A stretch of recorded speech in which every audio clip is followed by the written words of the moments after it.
I never thought my own son would one day call me a burden. My name is Margaret. And I've lived long enough to understand that life's deepest pain doesn't come from enemies. It comes from the people you raised with your own hands. It all started after my husband Thomas passed away. The house suddenly felt too quiet, too big, and too cold. My son Ethan visited me less and less, always saying he was busy. I didn't complain. I knew he had his own life, his wife, his work. I only asked for one thing, a phone call once in a while, just to hear his voice. But weeks turned into months, and those calls stopped coming too. Then one morning, Ethan showed up at my door with a fake smile and a pile of papers. "Mom," he said softly, "we've been talking. You can't live here alone anymore. It's not safe." I frowned. Not safe. "Ethan, I've lived here for 40 years. I know every corner of this house." He sighed, pretending to sound caring. "I know, Mom, but you're getting older. You fell once last year, remember? You need care, professional care." I could see it in his eyes. It wasn't concern. It was convenience. He wanted the house. Still, I tried to reason. "If you're worried, I can get help. A nurse, a cleaner, whatever you think I need." But Ethan shook his head. "No, Mom, we've already decided. It's for your own good. We've decided." That's when I realized my opinion didn't matter anymore. 2 weeks later, I found myself sitting in the backseat of his car, holding a small suitcase and staring out the window as we drove toward Sunny Meadows nursing home. He didn't even let me pack properly. Most of my belongings, my books, my photographs, my late husband's old chair, were left behind. When we arrived, he kissed my forehead and said, "You'll love it here, Mom. There are people your age. Activities, great food." But as soon as I walked inside, I saw the truth. It wasn't a home. It was a waiting room for forgotten souls. Old men stared blankly at walls. Women whispered to themselves.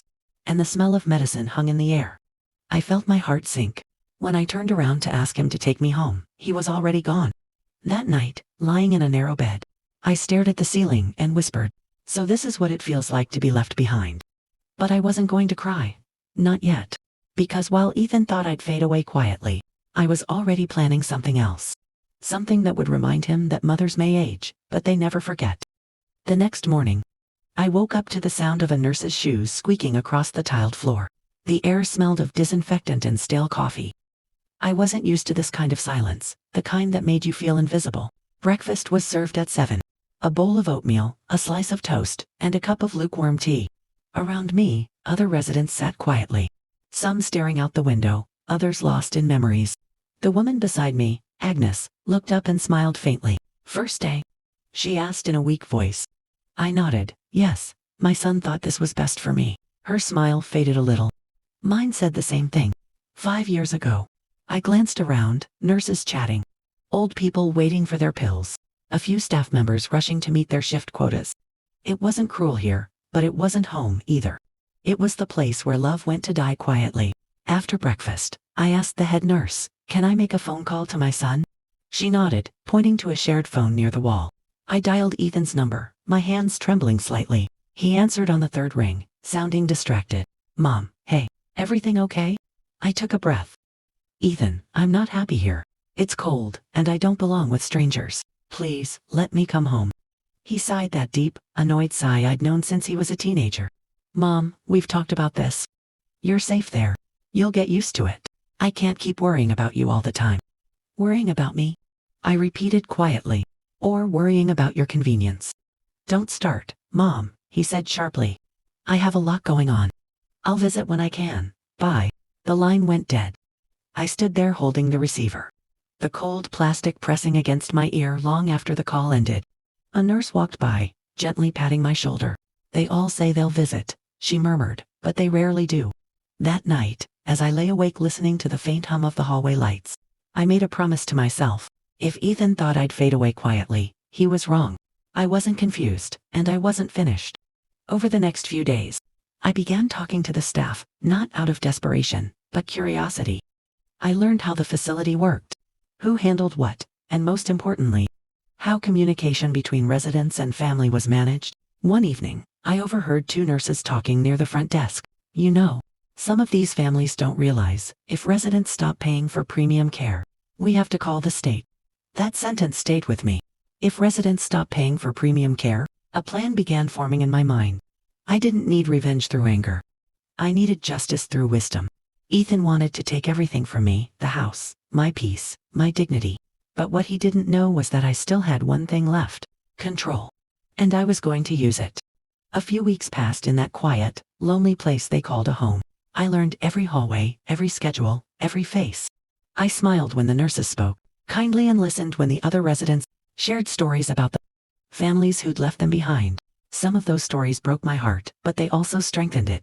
I realized I wasn't the only one discarded for being too old. There were dozens of us here, mothers, fathers, people who had built lives, raised children, worked hard, and now sat waiting for a visit that would never come. But unlike many of them, I wasn't ready to give up. I had something to fight for, not to hurt my son, but to wake him up. One day, I asked the facility director for my financial statement.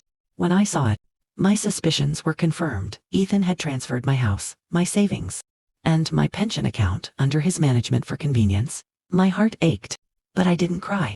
Instead, I smiled. I knew exactly what to do.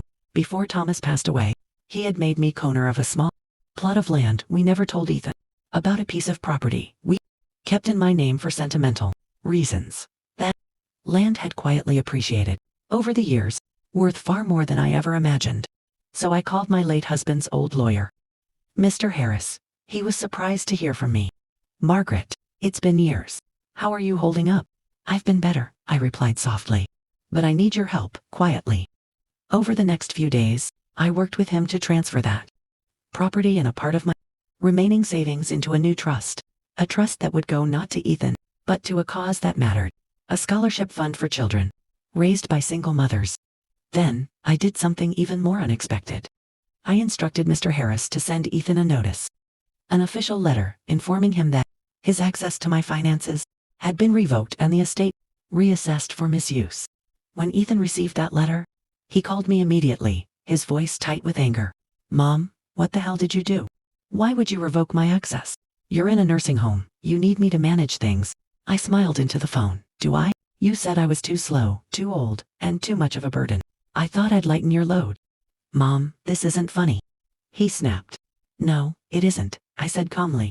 "But it's fair. You took my house without my consent. You put me here like I was already gone.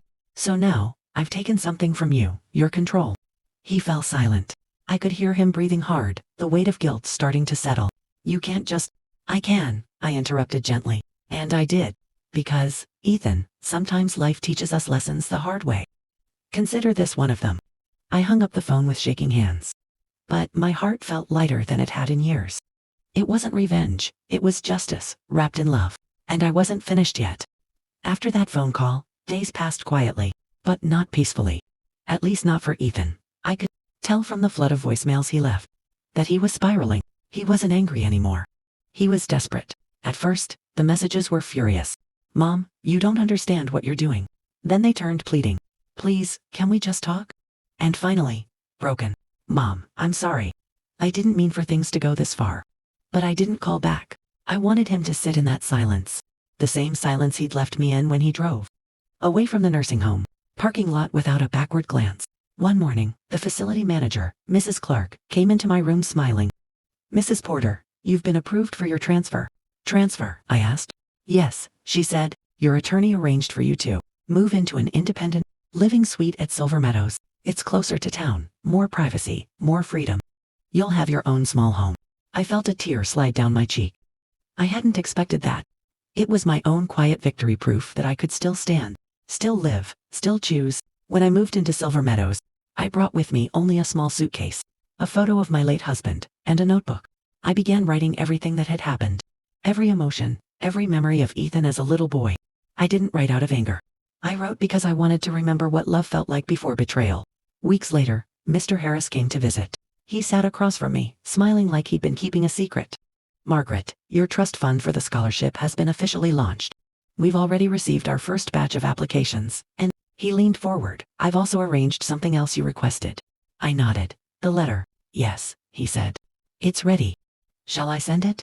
"Send it," I replied softly. That letter went straight to Ethan's house. It contained no anger, no threats, just truth. Greater than Ethan. When you decided I was a burden, you forgot who raised you, who taught you to stand, who sacrificed so you could have the life you have. I'm not angry anymore. I'm disappointed that you lost your way, but I believe in redemption, and I've left you a chance to earn it. The scholarship fund I created bears your father's name. If you truly want forgiveness, I want you to volunteer there, work with those children, hear their stories, and remember where you came from. That's how you'll make peace, not with me, but with yourself. Love, Mom. I mailed it knowing that he might tear it up, curse it, or ignore it, but a part of me hoped he wouldn't. 2 weeks later, a knock came at my door. When I opened it, I froze.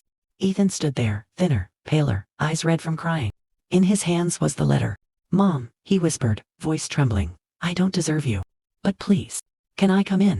For a long moment, I said nothing. Then I stepped aside and quietly nodded. He entered, not as a proud son, but as a humbled man. And that was the beginning of his real lesson. He sat across from me, eyes fixed on the floor like a child caught stealing from his own mother. The silence between us was heavy, not awkward, but full of years of words left unsaid. I watched him for a while before speaking. You look tired, Ethan. He nodded slowly. I haven't been sleeping much. I can imagine, I replied quietly, setting down my teacup. Conscience tends to keep us awake when guilt moves in. That made him flinch, not because of cruelty, but because he knew it was true. Finally, he spoke. I read your letter, twice. I don't know what to say. You have every reason to hate me, and instead, you gave me a way to fix things. I looked at him, my heart aching. You can't fix the past, Ethan, but you can build something better moving forward. That's what redemption is. He exhaled shakily. I want to help with the scholarship. I already called the center. They said they'd be glad to have me volunteer. I felt a warmth spread through my chest, not joy, not forgiveness yet, but hope. Good. Then start there. Don't do it for me. Do it because it's right. 4 weeks after that, Ethan began visiting me every Sunday. He'd come with updates. How the kids at the scholarship program reminded him of his own childhood. How teaching them to read or helping them with math made him feel useful again. And little by little, I saw my son again, not the man who threw me into a nursing home, but the boy who used to bring me flowers from the backyard and hug me for no reason. One evening, he came to see me looking emotional. Mom, he said, voice trembling, there's something you don't know. When I put you in that home, I was drowning in debt. I thought selling the house and moving in was the only way to survive. But I see now that I didn't just take your home, I took your dignity. I'm sorry. I closed my eyes and took a deep breath. Ethan, I can't pretend that didn't hurt. But I also can't carry anger forever. Life's too short. I forgive you, not because you deserve it, but because I deserve peace. Tears filled his eyes, and he reached across the table, holding my hand. Thank you, Mom. I don't know how to make it up to you, but I'll spend the rest of my life trying. I smiled faintly. Then that's all I ask. Months passed, and our relationship grew slowly but steadily. Ethan even helped organize an annual fundraiser for the scholarship, this time under my name. Standing beside him at that first event, I realized something. Revenge had never truly been my goal. What I wanted was understanding, and in a strange, poetic way, he was finally beginning to understand what love, real love, truly meant. The following year, the scholarship program held a ceremony in my honor. My name was on a bronze plaque near the entrance. The Margaret Turner Hope Fund. It wasn't about recognition. It was about legacy, something good born out of something painful. Ethan stood beside me as guests filled the room. His suit was neatly pressed, his shoulders straighter, his eyes softer than they had been in years. When they called him up to speak, I could see his hands trembling slightly. He looked at me for courage, just as he used to when he was a boy standing on stage at school. He began, I made a lot of mistakes in my life, but none greater than forgetting the woman who made me who I am. My mother taught me strength, kindness, and patience, and when I betrayed her, she taught me forgiveness. This scholarship isn't just her legacy, it's my second chance. The crowd applauded softly. I felt tears roll down my cheeks, not from sadness, but from relief. There was something healing about watching your child grow into the person you always hoped they'd become. After the ceremony, Ethan and I sat together under a tree outside. The autumn leaves fell around us in golden swirls. He looked at me and said, Mom, I sold the house last month. I raised an eyebrow. He smiled faintly.